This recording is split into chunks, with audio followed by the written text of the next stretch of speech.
Hello everybody. So today I'm doing a bit of a different video. I'm going to go through four stocks, four topics and give you some thoughts.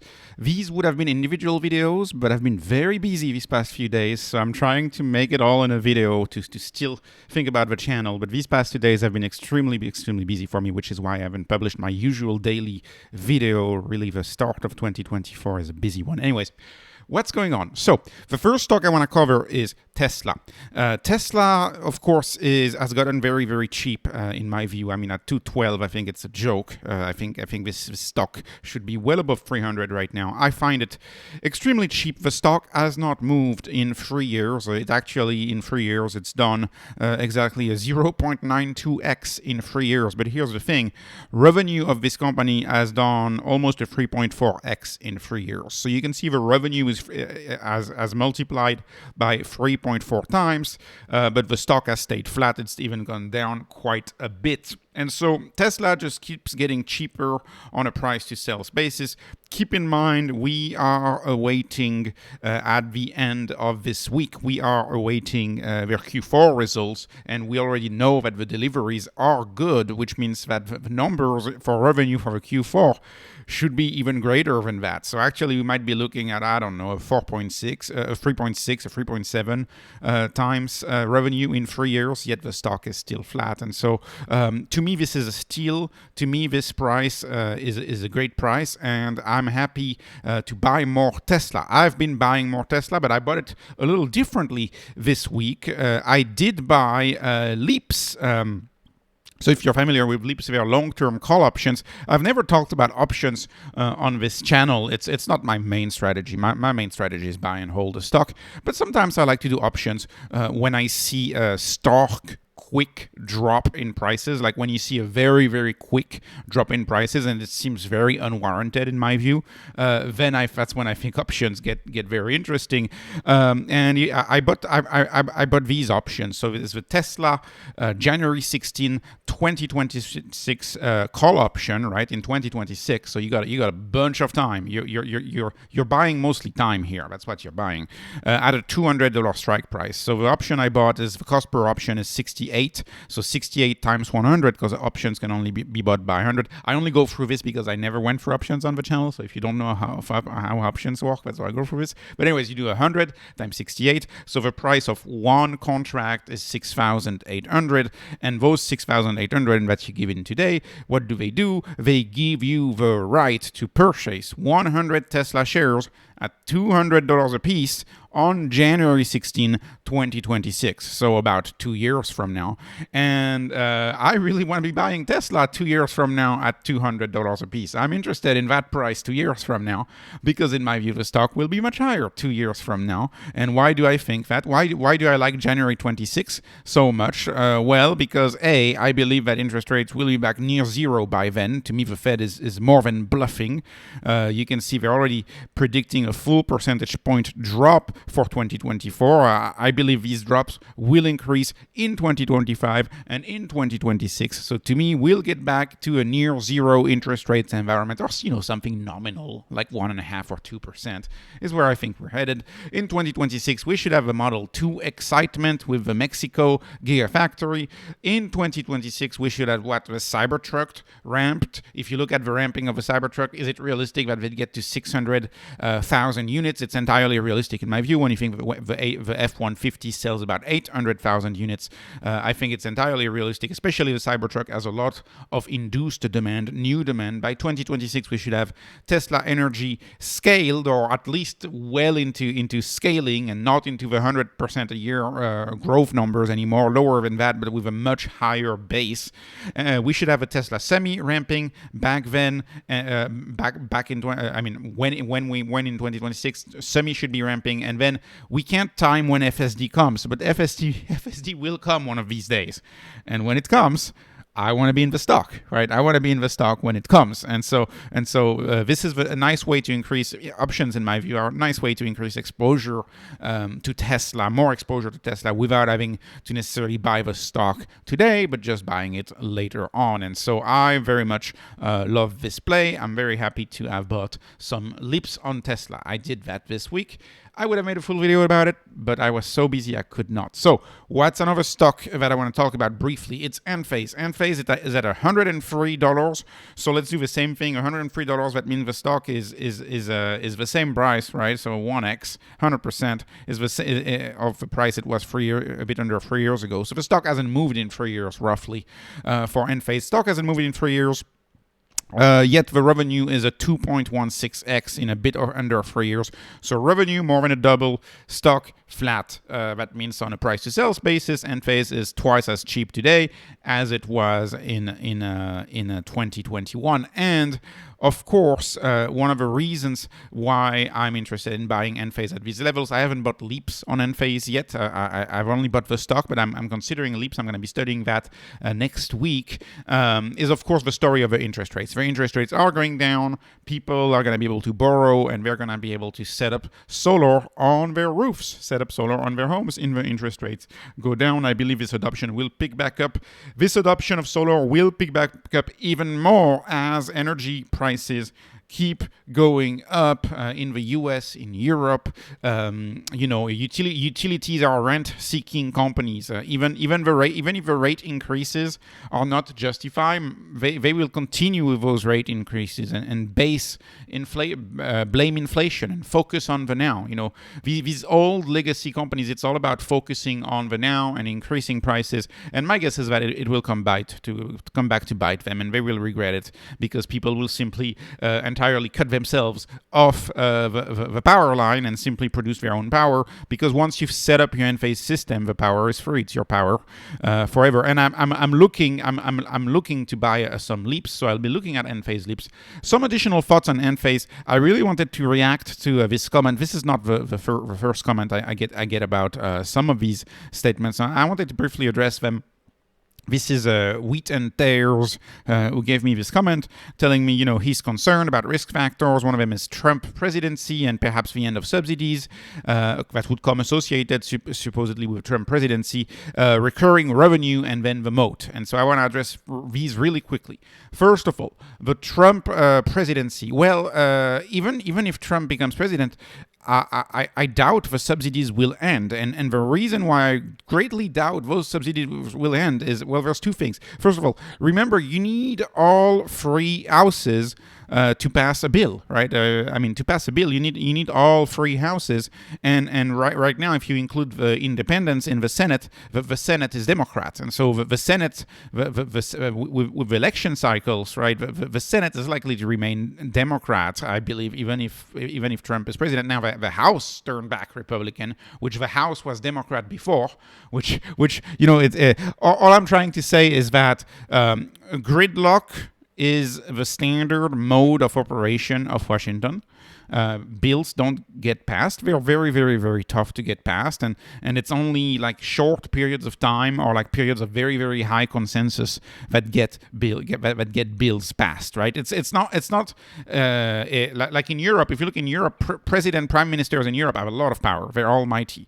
In the U.S., it's much, much, much harder to pass anything. So what I see is that when laws are passed, they're very, very, very hard to remove. Much, much, much harder to remove, especially if you look at it from a European eye. And, in Europe, laws change all the time in Europe, but not in the United States. It's tough to change anything here. So I just don't think that's going to happen. And even if he could, even if that was something that, say, a Trump administration would want to do, I'm not even sure they would want to do it. Because remember, the IRA, a bunch of the money of the IRA are manufacturing subsidies. IRA is manufacturing subsidies. I honestly think, whether it's the right or the left, I honestly think both sides of the party are for manufacturing subsidies because this creates jobs, and politicians love jobs. It doesn't matter which side of the aisle you are, you love jobs. So I doubt they would remove subsidies that encourage manufacturing in the USA, and whether it is manufacturing of microinverters for Enphase or manufacturing of electric cars for Tesla, which is what the IRA supports. I don't think they're going to remove subsidies for manufacturing because Because politicians, no matter what side, they love manufacturing, and Trump loves manufacturing. How many rallies has he done at manufacturing facilities? So I just don't think that's going to happen. Maybe I'm wrong, and if I'm wrong, assess that in your own risk assessment of that. Anyways, recurring revenue. So that is something that has been brought up multiple times, and I do agree that a recurring revenue business is much better than a one-time sell business, but also recurring revenue business tend to be much more important if your business is already mature. If your business is not already mature, it's okay in my view. You don't need recurring revenue if your business is just at the beginning of a giant S-curve. Now, if you're in the middle of an S-curve or towards the end of an S-curve, recurring revenue is nice. Enphase is not there. Adoption of solar, you take the US, it's under 10%. They are not in the middle of their adoption curve at all. And in the world, many regions of the world, Enphase is not even in. In many regions of the world, solar adoption has not even begun. Total addressable market. What is the total addressable market for Enphase? Well, in the US, it's 83 million single-family homes that could be eligible for solar. Granted, some of them already have it, but it's a huge market. Much of that market is still up for grabs. And asking ChatGPT really quickly, I find out that there are 2.3 billion homes in the world. I mean, a simple extrapolation, I could have came up with a number, but 2.3 billion homes in the world. That's the total addressable market. Now, granted, we don't know if China will be a market for Enphase or how big China would be. But even if you remove Chinese homes, that's still well over a billion homes that are up for grabs. So the total addressable market is a 10x in the US alone compared to what it is now, and it is a 10x when you consider the number of homes. And when you consider that we're going to build many more homes, right? Homes are getting built every year. The size of that market even increases faster. So to me, the total addressable market is so huge that recurring revenue is not really necessary, because it's literally an ocean. It's a blue ocean that we are swimming in with very little competition, in my view, again. And there will be recurring revenue, in my view, in the form of energy resale and grid services, right? There will be optimization revenues in the app that allow you to manage your home, that allow you to resell your electricity. And I have no issue imagining Enphase charging something like $10 a month for a home management system or for an energy management system for your home. How many people spend $15-$30 a month for like a set of 10 cameras to monitor their home from afar, right? That's going to be the same thing. I think over time, a system like Enphase will have a recurring revenue business where they charge a nominal fee each month to monitor the house and resell power to the grid. So in my view, that will come, and Enphase, could have a disruption of utility business model. And the last thing I'll say about the moat, you brought up the moats. Say there are a lot of microinverters producers. Yes, there's a lot of them, but it's Pareto's law. It's 80-20. There's one microinverters that one manufacturer that makes all of the profits, and it's Enphase. There's one that's like bigger than all the other ones. It's Enphase, and industries tend to come up this way, and it tends to work like that. So Enphase is the biggest industry in the world. Also, even though you have a lot of competition, it doesn't mean that installers will accept to install the competition, because installers don't want to have to do service calls. They hate service calls, and because a service call is $500 lost, because you have to immobilize a truck, you have to immobilize one person one day for a service call, which means that installers will always propose the more expensive product, because the more expensive product is reliable. It's kind of counterintuitive economics. So in my view, that whole idea of a moat is really misguided. It's more of a product as inertia. The product of Enphase, the Enphase brand and microinverters have inertia. They're the most famous, and in my view, they will continue on with their inertia. Now, if I were a moat guy, if I were into moats, I would tell you that the 563 patents that Enphase has creates a moat for Enphase. But I don't really believe in patents. I don't really believe patents are a strong moat. Because innovation moves so fast. Courts don't move as fast as the speed of innovation. So I'm not a big fan of patents, because patents get copied all the time. And I would tell you that moats really don't matter anymore, because when you think about a moat, you assume that Enphase wants to derive economic rent from its moat. You assume that Enphase wants to earn more than what is fair to be earned in the market, because you have a moat that defends the business and that allows you to upcharge and charge much more than is reasonable. And in my view, in modern day businesses, in my view, they can have a moat, but they should charge what is reasonable, because disruption, you see, is much quicker. If you don't treat your customers fairly in the digital era, in the era that we live in the era of flat information, in the era of speedy capital, it's very easy for a competitor to come and disrupt you. So really, change is the only way to go. Moving fast is the only way to go. That's why I really don't believe in most moats. There's a few moats that I really like. One of them is network effects, and Enphase has a network effect moat definitely within its installer. So if you're referring to moats as far as network effect, then definitely the installers are a moat for Enphase. But to me, the product, not really that big of a moat, and to me, moats are a very 20th century concept. And I've covered this on the channel multiple times, by the way. Okay, moving on to my third point, Bitcoin. Well, Tesla and Bitcoin. What can I say? Bitcoin is my bond alternative. I don't own any bonds. What would be bonds for a person my age? For me, are not bonds. They are Bitcoin, and so I have a substantial position in Bitcoin. Bitcoin, in my view, that's my second biggest position after Tesla. My first non-stock position, bigger than real estate, for example. And to me, the price to me when I think about Bitcoin, it's been roughly the same for a month. $41,000. It doesn't really matter to me, whether you're buying at 25 or at 60, compared to where I think this is headed over, not even 2024, but I'm thinking having in 2028. I'm thinking having in 2032. Right? In 2032, whether you buy it at 25 or you buy it at 60, that's not going to make that much of a difference. And Bitcoin, the nature of this asset, when you fully understand this asset, it doesn't require to be followed as much as stocks, right? Bitcoin has no CEO.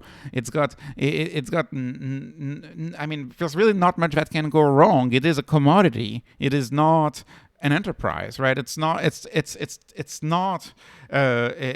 social structure like a company. It's a tech. It's a tech. So anyways, I feel very comfortable owning it for the long run. I find the price very compelling here at 41,600. I find it very compelling. Anything under 50, that's kind of a psychological mark, I consider pretty compelling. But there's good news. So the ETFs are here. So we have new inflows in the billions of dollars, many billions that have already started to come. But again, today, that really doesn't matter. What's important is that since the ETFs are here, we're going to have new inflows for decades and decades and decades to come. And I'm particularly hopeful that ETFs get added to retirement plans, because if ETFs get added to retirement plans, how many youngsters who are starting their first job with their 401k, how many of them are going to be like, okay, well, instead of allocating the 60-40 portfolio and 40% bonds, I'm going to be doing a 60% stocks, 40% Bitcoin portfolio. Maybe I'm dreaming a little bit. Not everybody's like many viewers on this channel. Not everybody does that, but that's what I would do. I can't wait for that. And I think that's what a lot of Gen Zs are going to do. They're going to be like, what's a bond? Why would I buy a bond? Let me buy Bitcoin instead. That's how I think it's going to happen for this new asset class, in my view. So that's good. New inflows are coming. What's even better, though, is that we have the halving in April 2024. And so here's the theory, and I'm gonna take a risk, something that you should never do in Bitcoin. But I'm doing it for my viewers, because what is the thing you should never do in Bitcoin is like say where you think it's gonna go, because it always surprises people. Bitcoin is a surprising asset. It always surprises people. Nobody really knows where it's gonna go. But anyways, so the new supply of Bitcoin gets halved in April 2024. So that would be a theoretical 2x, because in April 2024 you will have twice as little Bitcoins up for sale on exchanges, right? Twice as little Bitcoins up for sale on exchanges. And that is because most assets trade at the edge. Since most assets trade at the edge, if at the edge you reduce the supply of Bitcoin in half, then you are going to see a 2x. It's in theory, right? That's in theory. Now, the specifics of this, why does it work this way for Bitcoin? Because most owners of Bitcoin have Bitcoin in their cold wallets, right? And they're long-term holders of Bitcoin. So this is not like another asset where people are going to go on the exchange and start selling the Bitcoin as soon as it hits $60,000 or $65,000. No, it's actually much harder to sell a Bitcoin, especially as each new cohort of Bitcoin adoption becomes more quote-unquote hardcore year after year, right? It's like once you've done a full cycle and you've survived a full cycle of Bitcoin, and you've seen, I don't know, you buy a Bitcoin, you've seen your $69,000 turn into $16,000, and then back at 41, and you've been through that cycle over 3 years, and you've gone through the whole emotional process, and you're done with that. Then those price changes don't affect you anymore, and you've effectively become a Bitcoiner. And that's what being a Bitcoiner is. That's why one Bitcoin equals one Bitcoin means that you stop thinking about the Bitcoin in terms of price. You start thinking of the Bitcoin in terms of a percentage of that 21 million. So you don't have you don't have $41,000. You have 1/21 millionth of the network. And if you start thinking like that, then you realize that it's the entire dollar world that is unstable. It's the dollar who's unstable. It's finance who's unstable. It's not Bitcoin. Bitcoin is very stable. But this is something that you internalize really after going, I think, for at least one wave of roller coasters, because the roller coasters, in my view, they will continue. They will continue, those roller coasters. So assuming a 2x because of a halving, and because it doesn't work like other assets, it's not like most holders are ready to sell as soon as they see a 50% up in price. That would be how it works with stock. That's not how it works with Bitcoin. And then we could assume that demand is going to double for Bitcoin thanks to the ETF and thanks to traditional finance coming. And I'm going to be conservative, and I'm assuming that that's going to double. The demand for Bitcoin is going to double thanks to the ETF. So that would be a 4x. So you have a 2x from a reduction of supply, and you have another 2x from the increase of demand. So in my view, that's going to be anywhere in between. So my no financial advice, just for entertainment number, this is only a number for your entertainment. To me, the price of Bitcoin is going to add between $82,000 and $164,000 between now and the end of year 2025. So that's a big range. That is a very, very, very big range. But that's where I view it. And if in 2025 we reach anywhere with that number, then we might have another drawdown. And if we have another drawdown, let's say it's 160, then the other drawdown, it will be 80,000. And maybe the worst off low of Bitcoin that maybe we'll get to, I don't know, in 2027, maybe we'll be at 60,000, right? But that's just the nature of the chart. That's how it works. We'll see. There's always the possibility too that Bitcoin just changes course and changes trajectory and does not have as much volatility as it used to have in the past. That's always a possibility, but it didn't show this cycle. We had tremendous volatility on Bitcoin this cycle. So anyways, very happy to own it. Sleep very well at night. I've been into the Bitcoin space since 2015. So this is not, I really believe in this asset. Anyways, moving on. The last one is Opendoor. And Opendoor, I told my viewers, I told you all I would give you an update as soon as I sold my house, and I sold my house this Friday, which is part of the reason why I've been so busy. So I can give you an update. And you may remember my video that I made back in late September, early October, where I got mad at Opendoor. I got lowballed by Opendoor, and I was visibly upset because I've been a big fan of Opendoor since the early days. I've been a big fan of Opendoor when Eric Wu was CEO, and I thought Eric Wu was a great CEO, and I still hold all of my shares. It's under 1% of my stock portfolio, so very small position. And I became an instant fan of Opendoor back in 2020, 2021. I've been a customer of them twice, and what they've saved me, I've put into the stock. It's kind of like, well, that's kind of my thought process is what they've saved me. I've put into a stock at $3. I'm down about, I think it's like 45 or 47%. I'm down 47% on the position. So I'm in the red, but I haven't taken the tax loss yet because I believe this stock could go back to $6 or $7. But if I'm breaking even, I would seriously consider selling it unless we see a return of Eric Wu. Because my thesis of Opendoor was busted. Is mostly busted, I would argue, because. And you'll see why, because I'll walk you through the numbers of my house and how lowball their offer was. So my thesis on Opendoor, first of all, what was my thesis on Opendoor, and why do I wish that Eric Wu was still president? To me, I invested in Opendoor for the disruption of the MLS, plain and simple. To me, my investment in Opendoor was the disruption of traditional real estate and a new real estate, a new form real estate. That's what I believe. Opendoor to me was a great company. They were making fair offers to all sellers, and selling to Opendoor became a no-brainer, right? And much of that was possible by the fact that they were charging not the 6% real estate agent fees to sellers that are being charged. No, they were charging 4% is what Opendoor was charging back when I was doing business with them, and that 2% was enough to operate the business, to make next to no profit, next to no margin, but entirely disrupt. And that was their execution. They were disrupting. Opendoor, in my view, was not in the business of making money now. Opendoor was in the business of denying every single realtor in town business. Does that make sense? It was in the business of denying real estate agents business by taking all of the sales, by all of the sellers. And I remember you had TikTok videos, you had Instagram, you had new realtors who were entirely mad because Opendoor was the main buyer in their area and realtors didn't have homes to list anymore. They didn't have homes to list anymore because the offers that Opendoor were making, those offers were so compelling. They were such compelling offers that sellers would go to Opendoor and sell to Opendoor. And of course, if you can sustain that for 5-10 years and just break even on the house, you don't need to make a big profit, just break even on the house, then you can achieve unprecedented disruption, right? That is how Amazon disrupted physical retail. Amazon turned a profit first in 2013.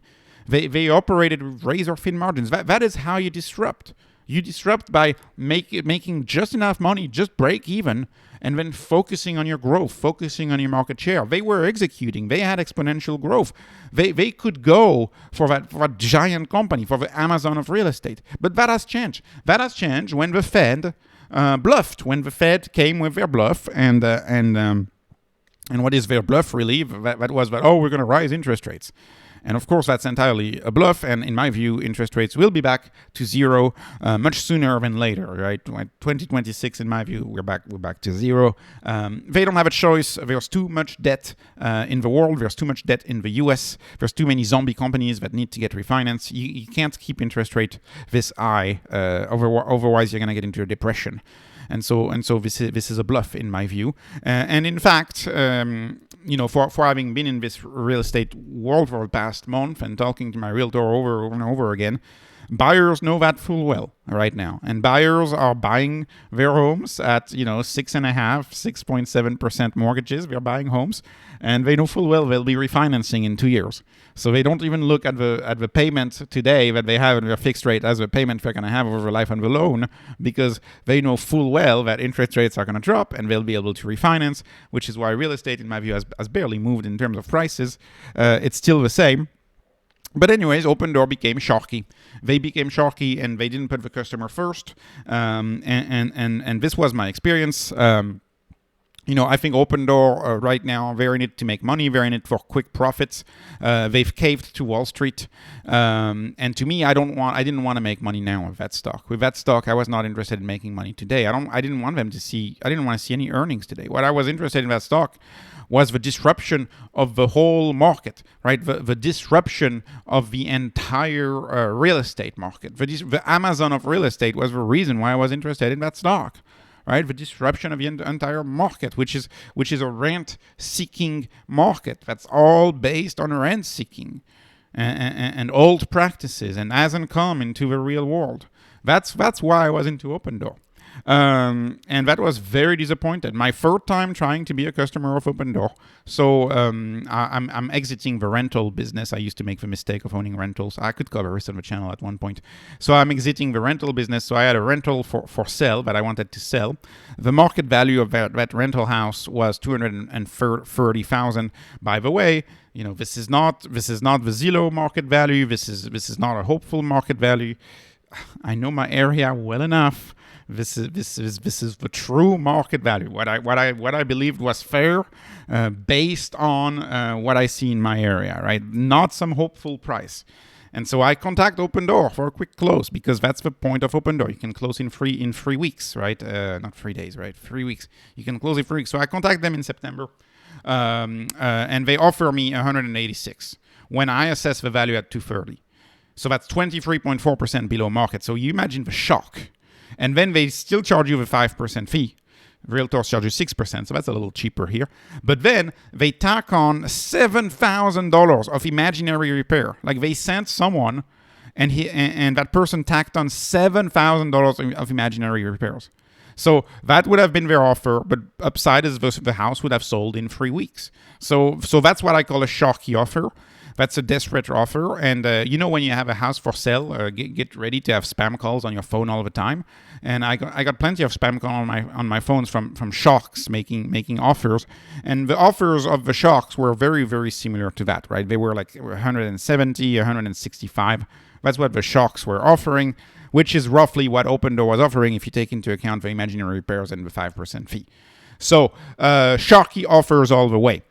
So after being quite insulted with 23% below market offer, that's what realtors will typically call it too. It's like when you have a house buyer, when you're dealing with house buyers, sometimes realtors will not even convey that offer to the buyer because it's just too low. It's just insulting. So I went the traditional route. Unfortunately, I didn't want to go the traditional route. Opendoor forced me going the traditional route, but I had to, right? So I closed the house on Friday. This Friday I closed the house. The sale price for the house was $227,500, right? I took $2,500 out of the top. I guess that's a standard thing. That's part of the dance of negotiation that happens in the old world. That's what you have to do. My total repair costs, and if you're not in the US, when you sell a house, you typically sell the house, you do the agreement, you do everything, and then they send a home inspector, and the inspector points out a few things that are wrong, and then they come back to you and they say, hey, repair this, repair that. And you have to go for a contractor and do the repairs. So I did that. I went for a contractor. The repairs total, all of the repairs, tiny things like GFCI outlets and labelings, few things. Anyways, a few shingles on the roof to replace. Tiny things. The total bill was $1,600. Not $7,000 of imaginary repairs. It was 16. Like all of this makes me mad because I knew my house full well. It was a rental. It was well maintained. Like I knew full well there was no $6,000 of repairs. Opendoor taxed $7,000 of repairs. What happened is that they never had a contractor come in. They just put the high number. They were just fishing for desperate buyers. Like this is insane. That they would say you have $7,000 of repairs on your home, and when I go through the whole process with an actual licensed home inspector, with an actual back and forth negotiation and agreement to most of the repairs, I'm getting to $1,600 worth of repairs. Like that already right there is frustrating.